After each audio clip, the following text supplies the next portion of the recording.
I'm Joel McCower here in Greenbiz Studio with Rob Threlkeld, Global Manager of Renewable Energy at General Motors. Rob, good to have you here. Great being here. We don't think about GM, you don't necessarily think about wind, but there's something in the wind going on very much with GM these days. Tell us about it. Yeah, so moving on and marching along to our RE100 commitment, which getting to 100% renewable energy on our manufacturing facilities. We announced 2 deals in Ohio and Illinois to basically power 100% of our manufacturing facilities, 4 in Ohio and 3 in Indiana from wind power. Wow, so 7 plants entirely on wind power. And how does that work when the wind doesn't blow?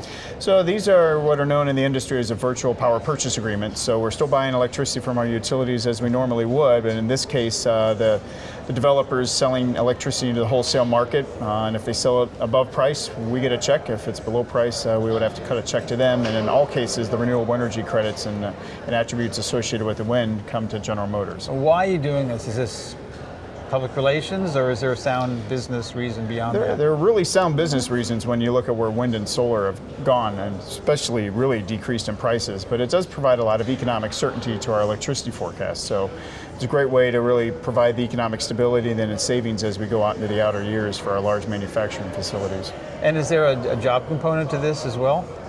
So the other thing we like to do is match a lot of our renewable energy projects with our manufacturing footprint itself. So in the case of Ohio, the wind farm is literally just a few miles down the road from our Defiance manufacturing facility. So when you look at the jobs that are being created by our manufacturing facilities, and then there's jobs created both in constructing and maintaining. In fact, I was just at the AWEA, or American Wind Energy Association board meeting yesterday. I'm a board member, and the largest, or the fastest growing job classification by is the wind technician, turbine technician. So, and the slowest, I think, is coal mining.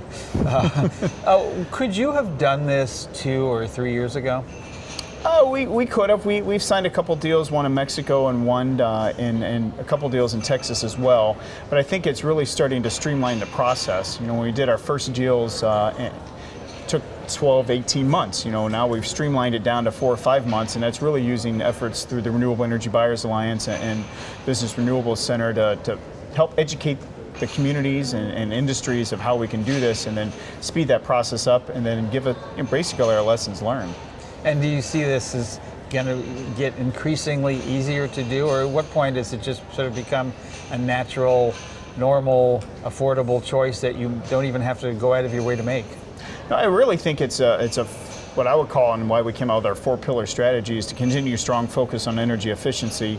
You know, as you look at to simplify the process, you know, we're signing our power purchase agreements, but more interestingly enough, you know, working with the utilities, since costs have come down significantly, is how do we work with our utilities to look at green tariffs that help meet the requirements of our commitments and goals and sustainability that ultimately provide a lot of price stability in that. And then integrating really our advanced propulsion systems, battery storage, electric vehicles, fuel cells down the road. How do we integrate those advanced propulsion systems to provide and address the intermittency that wind and solar bring? And then, of course, the ultimate question is, when can I power my Chevy Bolt with wind? You can do it today. If you look at the app and do things and look at the market, you can be able to really track when wind is blowing or when solar is generated, in order to really show that you can drive your Volt or Bolt on sunshine or wind power. And get a good tailwind going. That'll really get the ultimate experience. Great. Well, thank you so much. Rob Threlkeld from General Motors.